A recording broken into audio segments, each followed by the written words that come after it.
Quickly कुछ simple सी examples देखते हैं पावर फंक्शंस।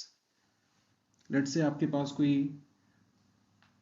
नंबर x है, आप x raise to power some number m calculate करना चाह रहे हैं, तो इसकी दो डेफिनेशंस बनती हैं। अल्टरनेटिवली अगर आप ऐसा करेंगे तो आपने सिंपली x को m टाइम्स मल्टीप्लाई करना है। एक लूप चलेगी m टाइम्स और x times x times x times x आप m टाइम्स करेंगे। दूसरी जो रिकर्सिव डेफिनेशन बनती है, ठीक है, उसमें अब थोड़ा सा आपने सोचना है कि बेस केस क्या बनता है और रिकर्सिव केस क्या बनता है। बेस केस मैं बता देता हूं, एनी नंबर x, हम नॉन नेगेटिव नंबर्स की बात कर रहे हैं, any number x raise to power 0 is equal to 1, तो ये हमारा बेस केस बनता है। और रिकर्सिव केस डेफिनेशन क्या बनती है, if m is greater than 0 then x raised to power m is equal to x the known part times the recursive part, वो क्या है, that is x raised to power m minus 1। Example 2 raised to power 3 की recursive definition क्या है, it is equal to 2 times 2 raised to power 2। once again power 2 base case नहीं है, तो 2 raised to power is equal to 2 times 2 raised to power 1, base case नहीं है, 2 times 2 raised to power 0। अब ये base case है, first time हमारे पास answer आएगा, अब फंक्शन कॉल्स वापस जाएंगे। अगर हम कोड देखें इस फंक्शन का, बहुत सिंपल है, मैं वो डाटा टाइप स्पेसिफाई नहीं कर रहा, क्विकली आपको समझाने के लिए इस तरीके से कर रहा हूँ, आप लोग काइंडली ऐड कर दीजिएगा। रिटर्न टाइप इंट होगी इस फंक्शन की। एज आर्गुमेंट इस फंक्शन को हमने दो वैल्यूज अब पास करनी है, पिछले फंक्शंस में हम सिर्फ एक वैल्यू पास कर रहे थे। इंट x, इंट m, दो केसेस हैं। Base case if power m is equal to 0 return 1, else return x times वही फंक्शन दोबारा कॉल हो रहा है, x की वैल्यू मॉडिफाई नहीं हो रही और m माइनस 1 हो जाएगा।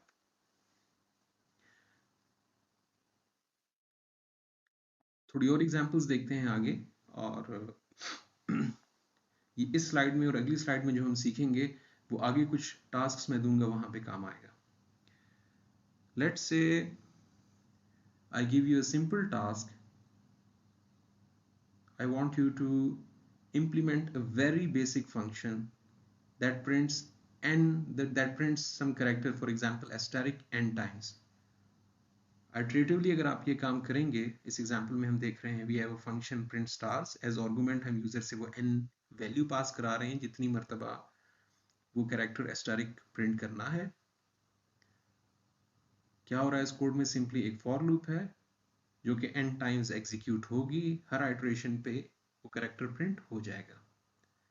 लेट्स से अब मैं आपसे कहता हूं कि आप इसी फंक्शन का इक्विवेलेंट रिकर्सिव फंक्शन इंप्लीमेंट करें, तो अब आपने सोचना है थोड़ा सा कि कैसे ये प्रॉब्लम रिकर्सिवली लिखा जा सकता है। मैंने शुरू में पहले ये दूसरी स्लाइड पे बताया था, कोई भी रिकर्सिव प्रोसीजर हो उसके तीन कंपोनेंट्स होंगे। एक बेस केस डेफिनेशन होगी, वो पार्ट जिसका आंसर आपको डायरेक्टली पता है। एक रिकर्सिव केस डेफिनेशन होगी जिसमें वही problem smaller versions of itself में हम डिवाइड करते हैं, हर रिकर्सिव कॉल पे प्रॉब्लम साइज छोटा होता जाता है और अल्टीमेटली हम बेस केस पे कन्वर्ज करते हैं। तीसरा कंपोनेंट क्या था रिकर्सिव प्रोसीजर का, अल्टीमेटली बेस केस पे कन्वर्ज होना चाहिए। ऐसा ना हो कि आपने कोई फंक्शन रिकर्सिवली डिफाइन कर लिया है, वो खुद को बार बार कॉल कर रहा है, उस फंक्शन का कोई बेस केस भी एग्जिस्ट करता है, लेकिन रिकर्सिव कॉल्स का नेचर ऐसा है कि वो रिकर्सिव जो बेस केस है वो कभी भी हिट ना हो। ऐसे केस में वो फंक्शन सॉल्व नहीं होगा।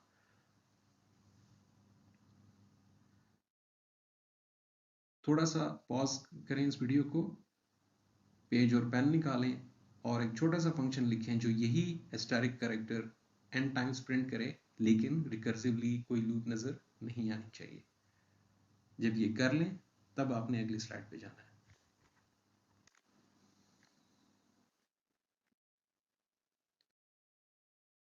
उम्मीद है अब तक आपने रिकर्सिवली उसी टास्क को कंप्लीट कर लिया होगा रिकर्जन के थ्रू। सॉरी, मैं अब आपको थोड़े एक एग्जाम्पल सोल्यूशन आपके साथ शेयर करता हूँ। हमारे पास एक फंक्शन है प्रिंट स्टार्स। एज आर्गुमेंट हम n वैल्यू पास करेंगे, जितनी मरतबा वो करेक्टर हमने रिकर्सिवली प्रिंट करना है, और इस फंक्शन की रिटर्न टाइप वॉइड है, यानी हम कुछ भी रिटर्न नहीं करवा रहे हैं एंड पे। यानी कैसे इस फंक्शन को रिकर्सिवली किया हुआ यहाँ पे डिफाइन। लेट्स से प्रॉब्लम है आपके पास n टाइम्स एस्टेरिक प्रिंट करना है। तो जो रिकर्स बेस केस है वो ये है कि अगर तो n इक्वल टू 0 है, यानी आपसे कोई कहे कि 0 stars print, remaining 0 stars print करके दिखाओ, तो आप कहोगे जी टास्क कंप्लीटेड, कोई और स्टार एस्टेरिक कैरेक्टर प्रिंट नहीं करना। तो if the remaining number of asterisk to be printed is equal to 0, कुछ भी प्रिंट ना हो स्क्रीन पे। else रिकर्सिव केस, एक मर्तबा वो कैरेक्टर प्रिंट हो, उसके बाद वही फंक्शन दोबारा कॉल हो रहा है विद वैल्यू n-1। यानी ओरिजिनली अगर आपको कहा जाता है पहले प्रिंट एस्टेरिक 5 टाइम्स, तो ये डेफिनेशन कह रही है एक मर्तबा एस्टेरिक प्रिंट करो और फिर रिकर्सिवली रिमेनिंग 4 एस्टेरिक्स प्रिंट करो। तो जब n की वैल्यू 4 होगी, बेस केस नहीं है, एक मर्तबा यानी सेकंड टाइम एस्टेरिक प्रिंट होगा और वही फंक्शन दोबारा कॉल होगा। बेसिकली फंक्शन कॉल कह रही है print remaining 3 asterisk recursively, print remaining 2 asterisk recursively and so on, जब तक 0 को हिट नहीं करते। अब अगली एग्जांपल देखते हैं और थोड़ा सा इसी एग्जांपल को मॉडिफाई करेंगे। लेट्स से सिंपली हम एस्टेरिक कैरेक्टर के बजाय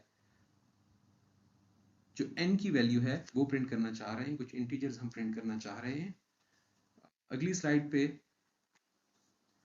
थोड़ी सी मॉडिफिकेशन का मकसद ये है कि मैं बताना चाह रहा हूँ कि जब हम वो n की वैल्यू रिकर्सिव कॉल से पहले प्रिंट करें तो क्या होता है, और अगर बाद में प्रिंट करें तो किस ऑर्डर में वो वैल्यूज प्रिंट होती हैं। तो ये उसी तरह का फंक्शन है। एक तो मैंने इसको रीनेम किया है, यहाँ पे नाम है प्रिंट डिसेंडिंग। अभी क्लियर होगा क्यों डिसेंडिंग मैंने नाम रखा है। बेस केस अब भी वही है, बेस केस पे वो n की वैल्यू यानी 0 प्रिंट हो जाएगा। इस वाली इंप्लीमेंटेशन में, प्रिंट डिसेंडिंग वाली इंप्लीमेंटेशन में, जब हम रिकर्सिव केस पे आते हैं फॉर n ग्रेटर देन 0, तो पहले इस पर्टिकुलर कॉल पे जो n की वैल्यू है वो प्रिंट हो रही है, देन यही फंक्शन दोबारा कॉल हो रहा है विद वैल्यू n-1। ठीक, राइट साइड पे आपको तकरीबन इसी तरह का फंक्शन नजर आएगा, नेम डिफरेंट है। इसके अलावा एक चीज डिफरेंट है, वो जो प्रिंट की स्टेटमेंट है वो रिकर्सिव कॉल के बाद है। अब देखते हैं बिहेवियर पे क्या डिफरेंस पड़ता है। लेट्स से हमने जो फर्स्ट कॉल की है वो है with n equal to 5, तो we are saying calling print descending 5। अब क्या होगा, 5 रिकर्सिव केस है, कंट्रोल इधर आया, पहले 5 वैल्यू यानी करंट n की वैल्यू प्रिंट हुई, फिर वही फंक्शन दोबारा कॉल होता है विद वैल्यू 4, कंट्रोल यहाँ आएगा, 4 प्रिंट होगा, फिर recursive call with value 3 print होगा, फिर अगली रिकर्सिव कॉल, पहले वो वैल्यू प्रिंट होगी, फिर अगली recursive call and so on. इसके बजाय अगर हम ये प्रिंट असेंडिंग वाला फंक्शन कॉल करें तो बिहेवियर जो प्रिंटिंग का है ऑर्डर वो बिल्कुल उल्टा हो जाता है। कैसे, प्रिंट असेंडिंग 5 रिकर्सिव पार्ट यहाँ पे आए, तो हम कह रहे हैं पहले रिमेनिंग n-1 नंबर्स इसी ऑर्डर में प्रिंट करो, जब वो प्रिंट हो जाएंगे तब ये नंबर n प्रिंट होगा। अब क्या होगा, जब 5 की कॉल गई है तो यहाँ रिकर्सिव पार्ट में आके डायरेक्टली यही फंक्शन n-1 वैल्यू यानी 4 वैल्यू के साथ कॉल हो जाएगा। 4 कॉल हुई, कुछ भी प्रिंट नहीं हो रहा अभी स्क्रीन पे, ये ध्यान में रखें। 3 वाली रिकर्सिव कॉल हो जाएगी, फिर 3 से 2 वाली रिकर्सिव कॉल हो जाएगी, 2 से 1, 1 से ultimately 0 which is base case. अब आपको फर्स्ट टाइम स्क्रीन पे एक आउटपुट नजर आएगी वैल्यू 0। अब प्रिंट के बाद कोई और स्टेटमेंट एग्जीक्यूट होना बाकी नहीं रहती, तो 0 वाली जो कॉल है वो टर्मिनेट हो जाएगी, एक्टिवेशन स्टैक से पॉप हो जाएगी, कंट्रोल कहाँ जाएगा, 1 पे वापस जाएगा। ठीक, और जब 1 पे वापस जाएगा तो बेसिकली जब यहाँ 1 वाली कॉल हुई थी, रिकर्सिव केस पे आए थे तो 0 पे चले गए थे। अब 0 वाली जो स्टेटमेंट थी वो एग्जीक्यूट हो चुकी। अब 1 पे कंट्रोल जब वापस आया है, सॉरी, अगली लाइन एग्जीक्यूट होनी है। अगली लाइन क्या है? प्रिंट n, यानी कि प्रिंट 1। ठीक, एग्जीक्यूशन कंप्लीट। कंट्रोल 2 पे जाएगा। 2 पे कौन सी लाइन पे? ये 1 वाली कॉल से कंट्रोल वापस 2 पे आया है, प्रिंट 2, फिर प्रिंट 3, फिर प्रिंट 4, फिर प्रिंट 5 एंड जब पहला जो n था जब तक वहां नहीं पहुंचते ये प्रिंटिंग चलती रहेगी। ठीक है, तो सिर्फ प्रिंटिंग का ऑर्डर, रिकर्सिव कॉल प्रिंटिंग का ऑर्डर अब डिपेंड कर रहा है कि आपने सी आउट की जो स्टेटमेंट है वो रिकर्सिव कॉल से पहले इंक्लूड की है या बाद में इंक्लूड की है। छोटा सा एक टास्क आपको देता हूं अभी।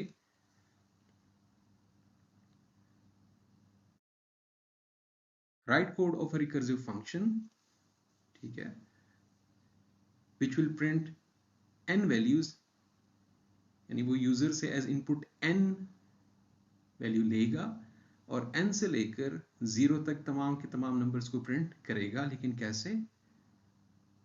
That recursive function should print odd numbers in ascending order and even numbers in descending order। यानी जो odd numbers हैं 1, 3, 5, 7, 9 वो यूं ascending order में प्रिंट होंगे और even numbers 10, 8, 6, 4, 2, 0 डिसेंडिंग ऑर्डर में प्रिंट होंगे। तो थोड़ा सा इन दो ये जो फंक्शंस हैं जो आपके सामने हैं स्क्रीन पे, इनको मॉडिफाई करना है, इनकी कुछ कंडीशंस मिक्सअप करनी है। आप ये फंक्शन इंप्लीमेंट कर लोगे। बेस केसेस का सोचना है क्या यही रहेंगे या इंक्रीज करने पड़ेंगे, और रिकर्सिव केसेस का सोचना है कि डिपेंडिंग अपॉन कौन सा नंबर है जो करंटली n पास हुआ है फंक्शन कॉल पे, उसके अकॉर्डिंगली में भी आपको रिकर्सिव कंडीशंस एक्स्ट्रा ऐड करनी पड़ेगी।